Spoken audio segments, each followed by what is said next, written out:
Right, welcome to your Algebra Level 2 practice exam. Should take you about an hour to do this if you're on the right track. So I guess here comes fun. First one, well, this is a log equation that we've got here, but to understand it, it might help if we rewrite it as an index equation. So 9 to the power of x equals 3. Once we've got that there, you might already realise that the square root of 9 is 3. And the square root can also be written as 9 to the power of a half equals 3. And so what that means, of course, is that x must equal a half. And there you go, you're away. You've got your first tick for the paper, and that's an achieved level question. Well done. Now we've got an inequation to solve. Inequation means that we have a greater than or less than equation. So here we go. First step, let's expand that set of brackets. So just remember that we're multiplying both of these things by -7. So that's going to be -7x and it's going to be -28. It must be less than or equal to 3x minus 8. Let's collect together some like terms. So 5x minus 7x is -2x. Let's just leave it there for now. So we've still got the minus 28 is less than or equal to 3x minus 8.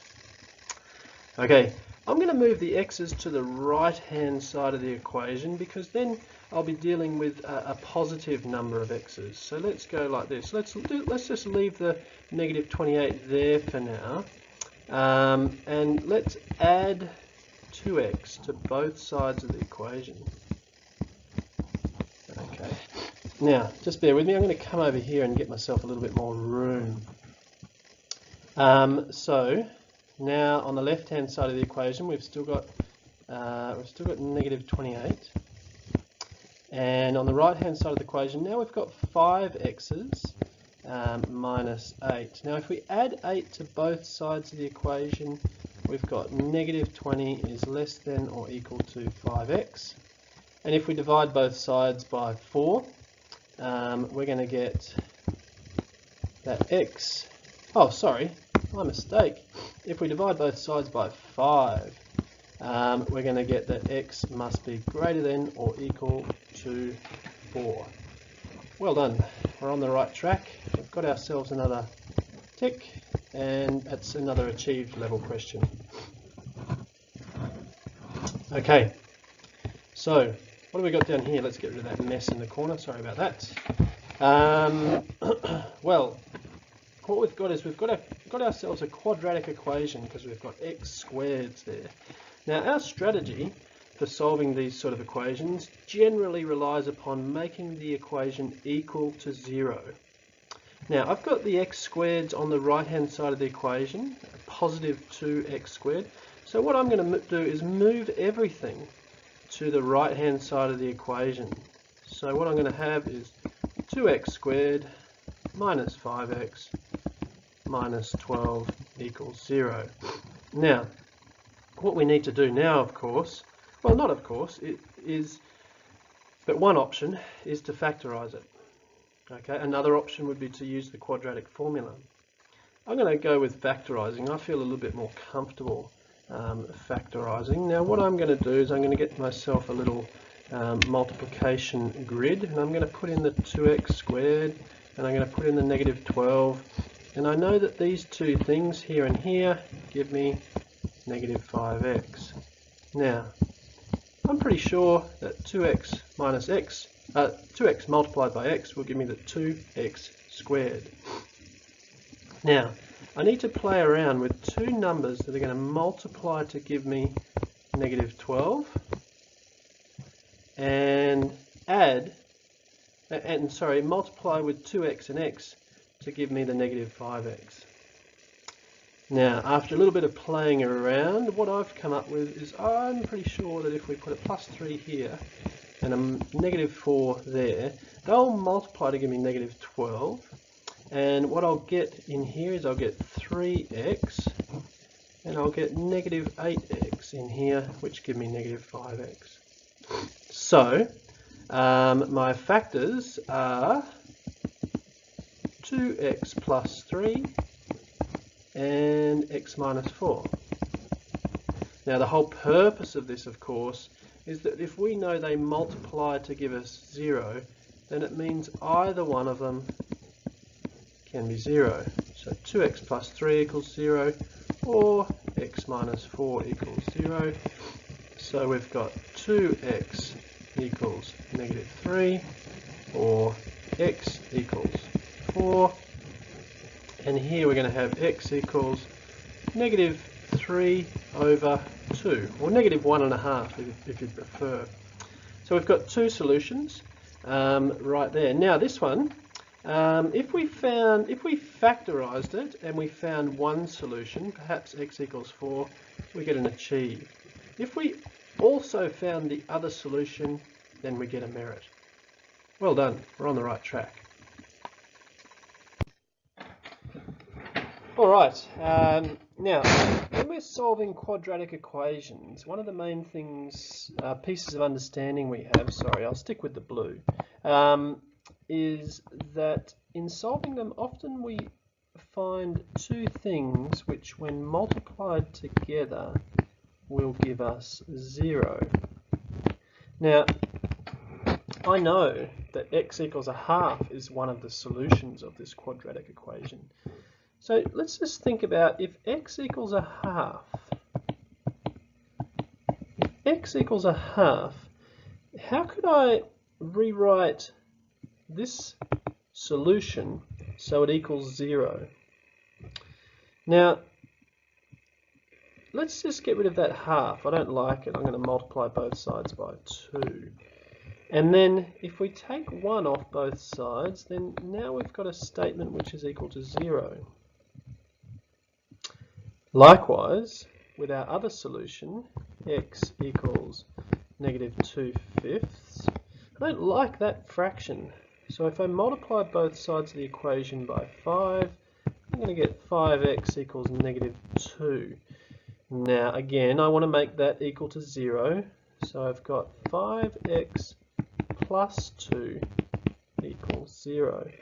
Now, if these are our solutions to a quadratic equation, then what we should be able to say is that the quadratic equation would be given by 2x minus 1, that's one of the factors, and 5x plus 2 being multiplied together to give us 0. And there we go, we've actually got the quadratic equation in factorized form. And if we got that far, well done. You've got an achieve for this question.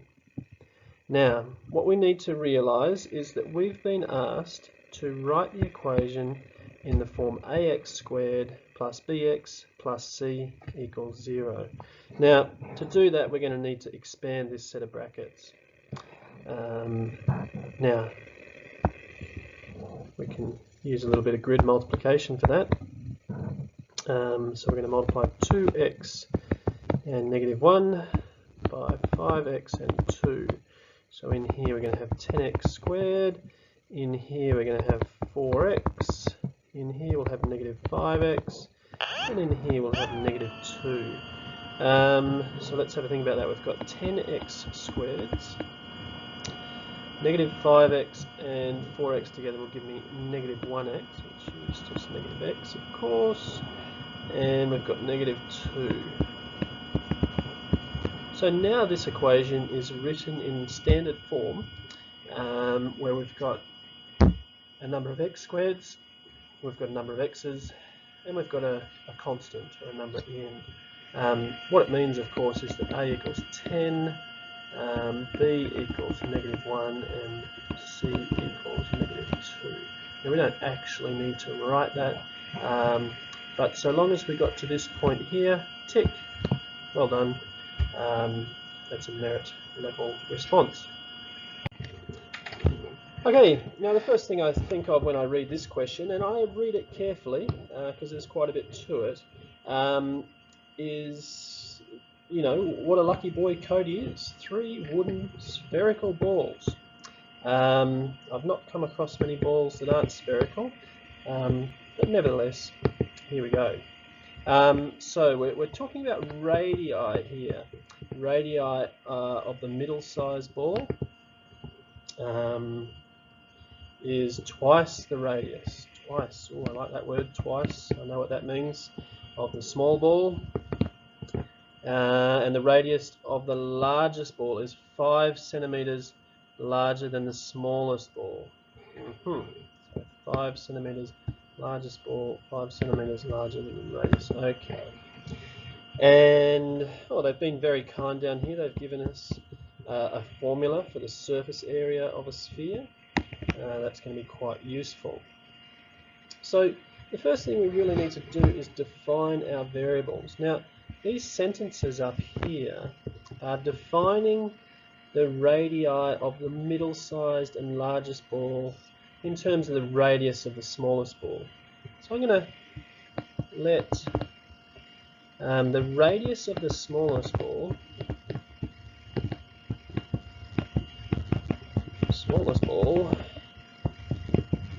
equal x. Okay, which means that the radius of the middle, I'm not going to write middle size, that's going to take too long. Let's just call it the middle ball equals, well, it's twice that, so it must be 2x. And the radius of the largest ball is the smallest ball plus 5. So there we go. Now the surface area of the largest ball is equal to the sum of the surface areas of the 2 others. Okay, so let's start with the largest ball's surface area. The surface area for the largest ball would be 4 pi times the radius of the largest ball, which is x plus 5 squared, of course. Now, that is equal to the sum. Now, sum, of course, means add. So we're going to have 4 pi times x squared. That's the surface area of the smallest ball, plus 4 pi multiplied by 2x squared. Right. Now, what we need to do is find the radius of this middle-sized ball. Now, if we solve this equation for x, that's going to tell us the radius of the smallest ball, and then it'll be pretty easy to work out the radius of the middle-sized ball. So let's give that a go. Now, these pi's are confusing. I can divide everything by pi, and in fact I can divide everything by 4 pi, and I've just got this. X plus 5 squared equals x squared plus 2x squared. There we go, Cody. That's looking much tidier already. Now, just remember that when you're expanding a perfect square like we've got over here, it helps if you write out both sets of brackets. Now I'm going to do 2x squared over here, so that's going to give me 4x squared.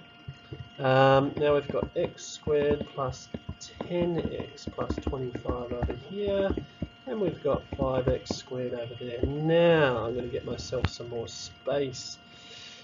We need to make this equal to 0. So here we go. Let's move everything to the right-hand side of the equation. I'm doing that because then I'll have a positive number of x squared, and I just prefer to factorize equations that are got a positive number of x squareds. Now, I said factorize, but and I could draw up a grid, put 4x squared here, and 2x here, and 2x there, and negative 25 here. And to be honest, I tried this earlier when I was rehearsing for this video, and I found that it wasn't very easy to factorize. So I'm going to scratch that, and I'm going to use the quadratic formula. A equals 4, B equals negative 10, and C equals negative 25. I'm going to go to my formula sheet and grab the formula, or at least check that I've got it right. B squared minus 4AC over 2A. And then I'm going to put in those numbers. So negative 10 is just going to be 10 plus or minus the square root of negative 10 squared minus 4 times 4 times negative 25 over 2 times 4. Right, and I was very careful with my calculations because it's a pretty complex piece of arithmetic there. But what I ended up with was x could equal 4.045 or negative 1.545 to 3 decimal places. Now, just remember, of course, that this is the radius of the smallest ball. The question asks us for the radius of the middle-sized ball. So the radius of the middle-sized ball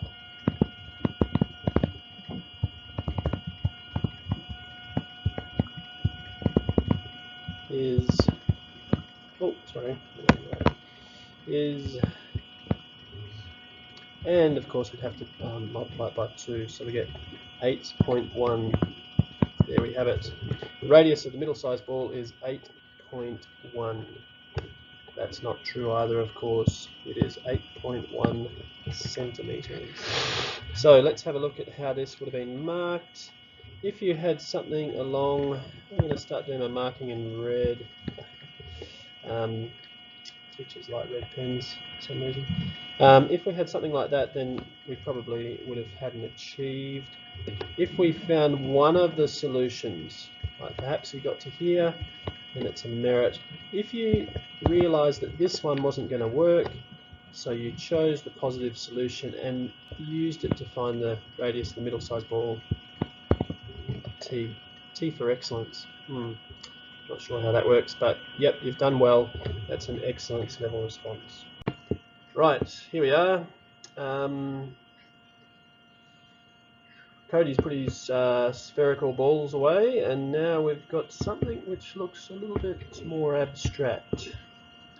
But we have, of course, got a quadratic equation again. Quadratic equations tend to be pretty popular in the level 2 algebra paper. Now, I'm going to use the quadratic formula here. A is the coefficient of x squared, B is the coefficient of x, and C, C is this other bit down here. C is the k minus 1. Right, now, if we substitute those into the quadratic formula, right, here we are. I don't need to look at the formula sheet because I've used it so many times that I know what it is. Okay, if we substitute them in, we're going to have negative 1 plus or minus the square root of 1 squared minus 4 times A, which is k, times C, which is k minus 1, all over 2A, which is 2k. Now, let's just simplify that a little bit. We've got negative 1, that's not going to change, plus or minus 1, that's the square root, that's the square of 1, minus 4k times k minus 1 over 2k. Now, so let's go back to the question. We want it to have real roots, so we want it to have actual real solutions. And we want one of them to be positive and one of them to be negative. Now, as soon as I hear talk about roots, I start to think of the discriminant, which is this part of the quadratic formula in here. It really determines whether we've got real roots or complex roots. And one of which is positive and one of which is negative. Now, if I think about it, this thing in here, if it was 1,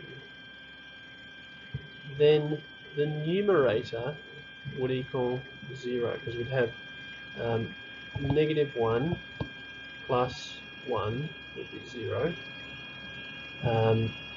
And so that would mean that one of the solutions was 0. Now, we don't want a solution that's 0. We want a solution that's either positive or negative. So now I know that this thing in here must be greater than 1.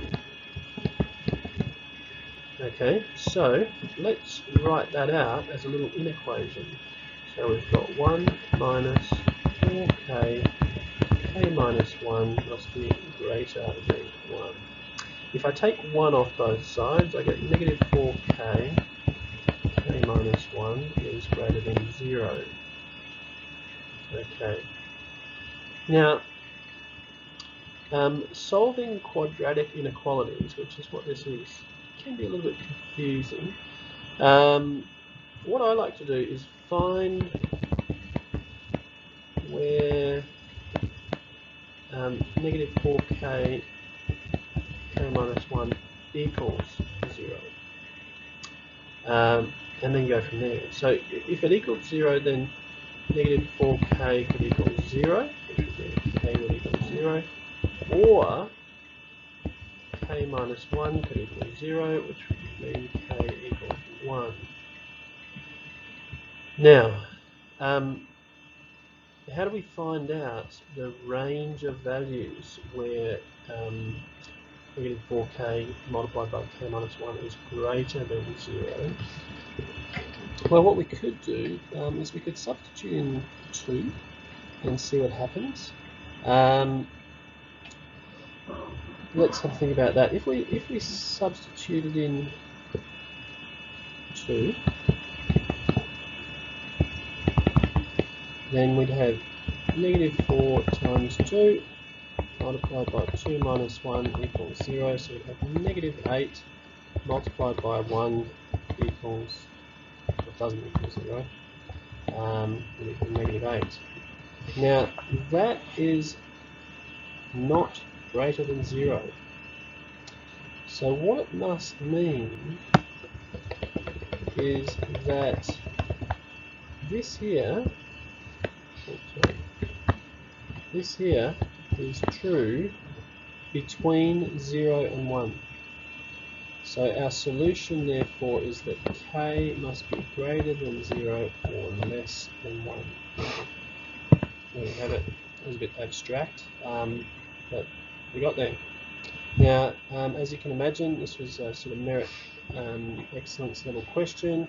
If you got about this far, then that's a merit level response. If you got all the way down to here, then that's an excellence level response.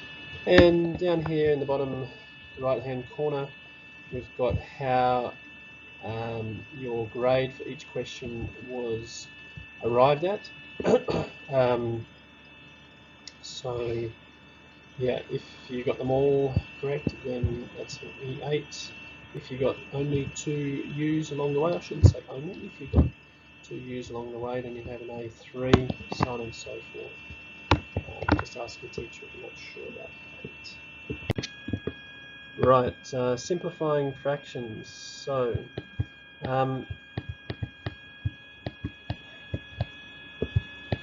I know you were paying attention in the junior school when you're looking at dividing by fractions, and you know why we can invert and multiply the second fraction rather than dividing. So that's what I've done there. See, I've started writing in red. That was easy to do, wasn't it? Okay, so now we've got 15. Actually, let's multiply now. So we've got 15 times 5 is 75. We've got a w.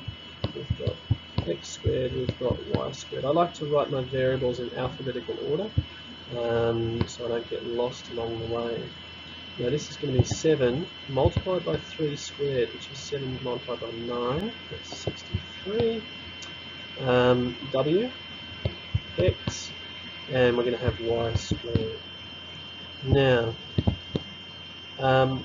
what we can do here, of course, is we can divide out some common factors. So we've got a y squared on the top and the bottom, so they're just going to equal 1. We've got a w on the top and the bottom. We've got an x squared and an x, so we're just going to end up with an x on the top of the fraction. And the 75 over 63 have a common factor of 3, so we'll end up with 25 and 21. So what have we got left? We've got 25. We've got 25. We've got x, and that's going back 21. And we've got ourselves U for achieved, obviously. That's an achieved level response. Okay, moving right along. Make x the subject of this. So that means we need to end up at a place where we've just got x equals something. Let's see if we can get there. Let's multiply both sides by x minus 2. If we multiply the right hand side by x minus 2, we've just got 5. If we expand the brackets, we get 4xy minus 8y equals 5. Right, we want to move everything which hasn't got x's to the right hand side. So let's say we've got 4xy equals 5 plus 8y. Now we need to divide both sides by 4y, so x equals 5 plus 8y over 4y. And there we have it. Tick. G. Right. To add or subtract fractions, they need a common denominator. Same thing on the bottom. So 2x minus 1, multiply the top and the bottom of the fraction on the left. 2x minus 1. Multiply the top and the bottom of the fraction on the right by x plus 2. There we have it. Now, expand the brackets. We have 8x minus 4. Now, minus 8x plus 16. That's all over x plus 2 multiplied by 2x minus 1. I'm running out of room fast. Now, when I did this on paper, it actually took a bit of space. Let's see how we get on here. Oh, and of course, sorry, all along the way I should have been saying that that was equal to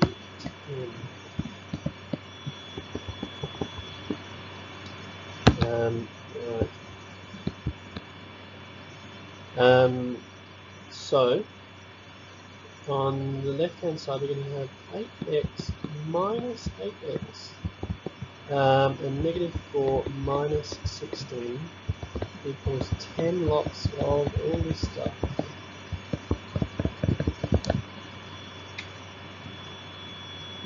Now, I expanded everything and I simplified everything. Ended up with negative 20 equaled 10 lots of 2x squared plus 3x minus 2. I divided both sides by 10. I got negative 2 equals 2x squared plus 3x minus 2. I added 2 to both sides, 2x squared plus 3x. And I factorized. So 0 equals box side, 2x plus 3. So what it means is that x equals 0 or x equals negative 3 over 2. Now, when we have an equation which involves fractions, it does pay to just go back and make sure that neither of those solutions will end up giving us a denominator of 0. And I can see that that won't happen, so I'm pretty happy with what I've got there. If you got about this far, it's an achieve, and if you've got both solutions, that was a merge. Good job. Right, lucky Simon, hey? New car, $25,000. Makes me wonder what it is. Anyway, let's not wonder about that. Let's wonder about how much the car has lost in value after he has owned it for 5 years. So the value is going to equal the 25,000 multiplied by 0.75. So it's losing 25% of its value every year. 2 to the power of 5. So I tapped that into my calculator and I got 5933 to the nearest dollar. Now that of course is not the answer. What we want to do is find the value lost, and that's going to equal 25,000 minus the actual value after 5 years. So the value lost was $19,067 to the nearest dollar. So there you go. Don't invest in cars because Simon has just lost almost $20,000 in value. So Simon's car has lost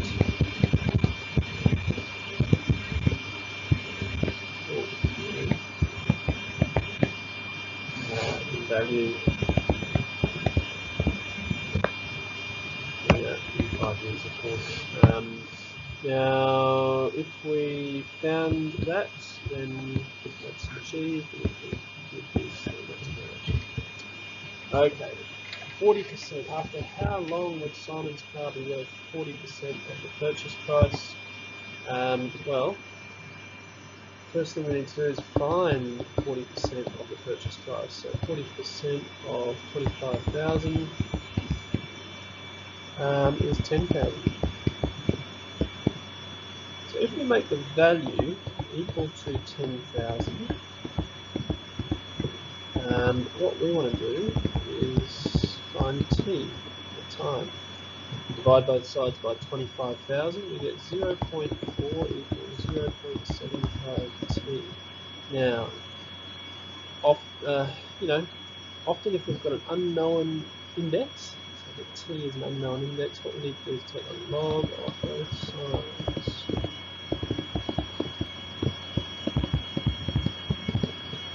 Okay, then using our log rules, we can rewrite this one as t multiplied by log of 0.75 log of 0.4. And then we've got t equals log of 0.4 over log of 0.75. And so I got t equal 3.185. Now that's a little bit unrealistic. I think Simon would be more interested in the fact that the car reaches 40% of its purchase price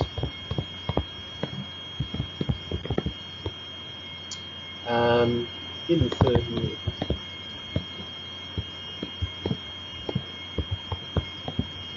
Probably a more realistic statement about what's going on.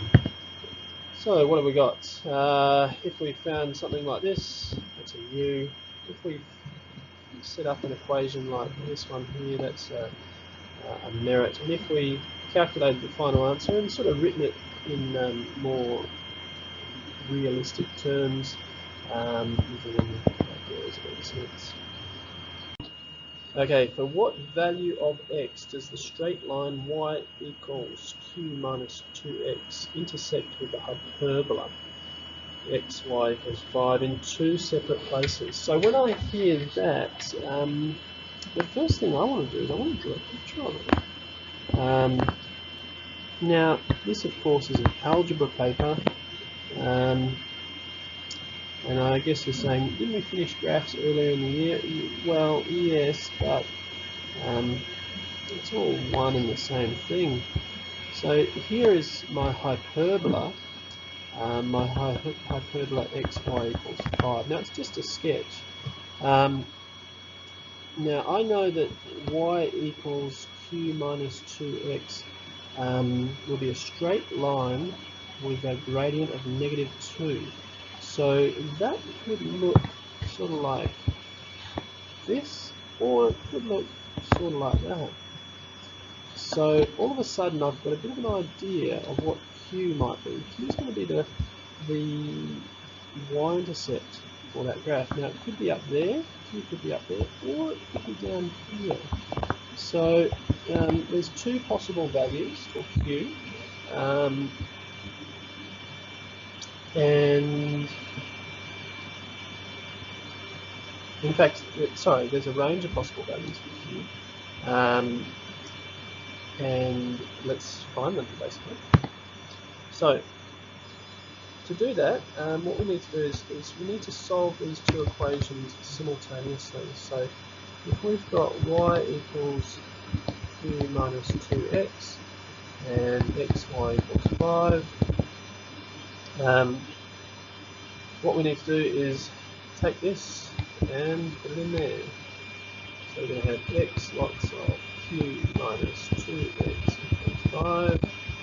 If we expand the brackets, we're going to have qx minus 2x squared equals 5. Let's make it equal to 0. So we're going to have positive 2x squared over here, negative qx, and a positive 5. And if we got that far, then that's an achievable response. If we use the quadratic formula, x equals negative b plus or minus the square root of b squared c, right? We get q plus or minus the square root of q squared minus 4 times 2 times 5 over 4 times 2, which is q plus or minus q squared minus 4 over 4. Now, if we want it to intersect in two places, we need two solutions to this quadratic equation, which means that this bit, the discriminant, needs to be greater than 0. So q squared minus 40 needs to be greater than 0.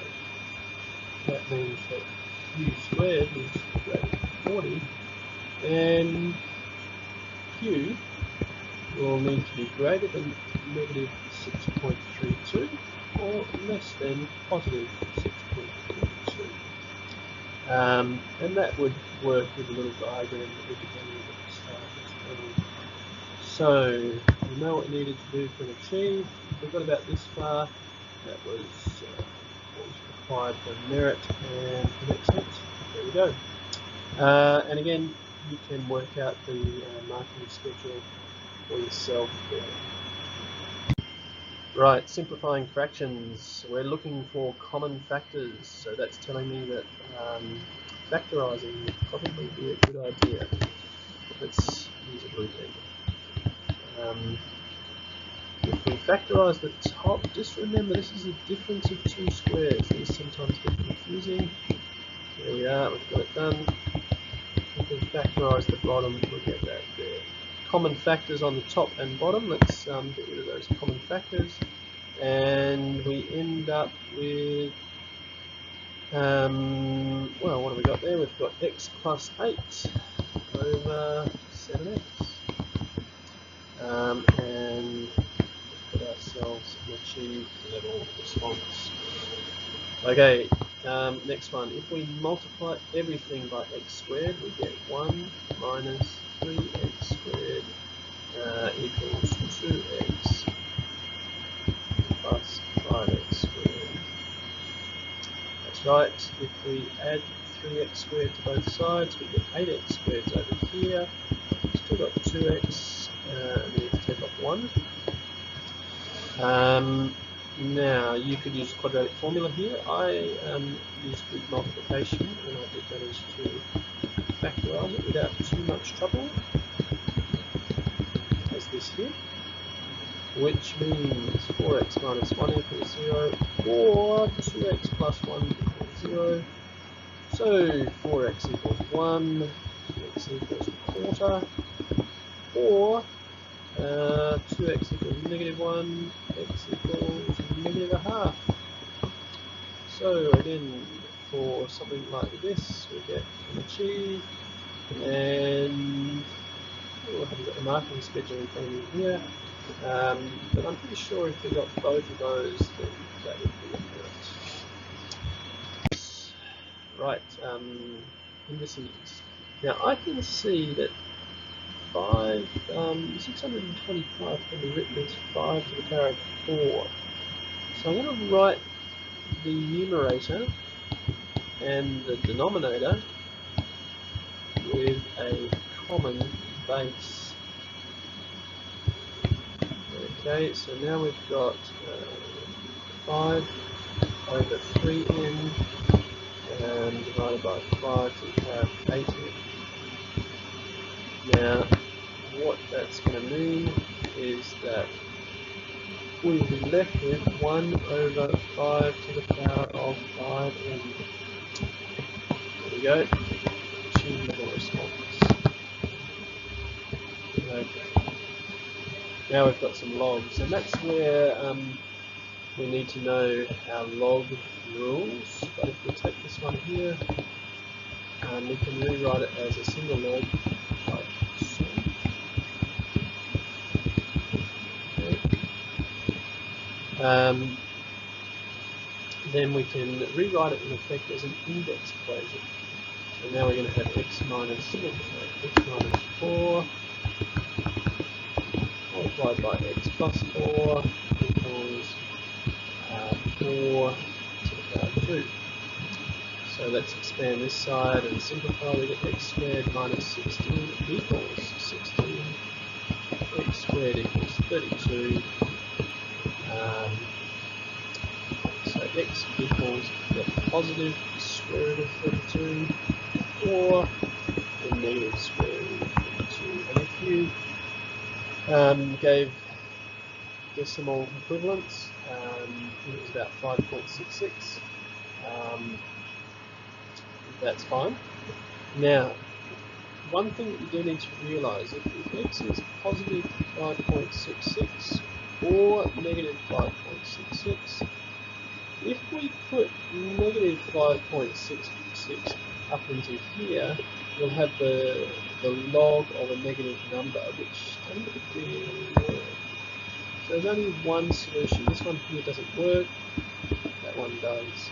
So let's have a think about this. If you got this far, achieve level response.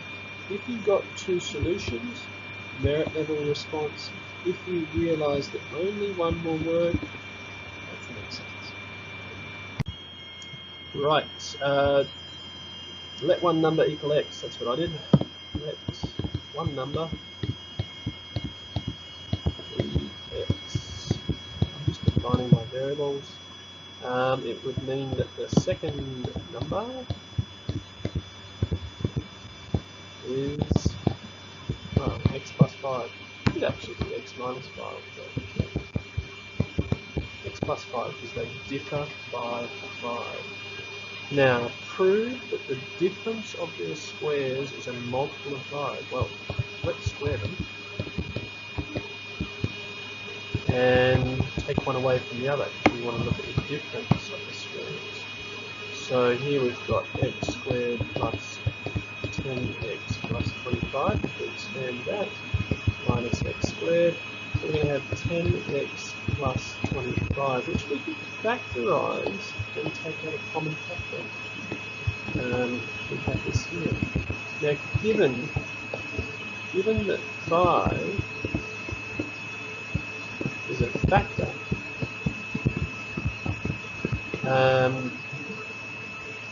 the difference of the squares must be multiplied.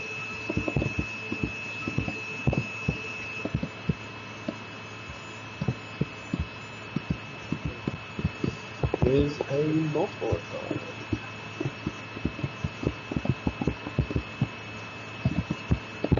Really? Done. Except for marking it. If we had something like this, that's a merit, and if we had something like that, and really showed and explained why it must be a multiplier, and with ourselves. Right, we're on track.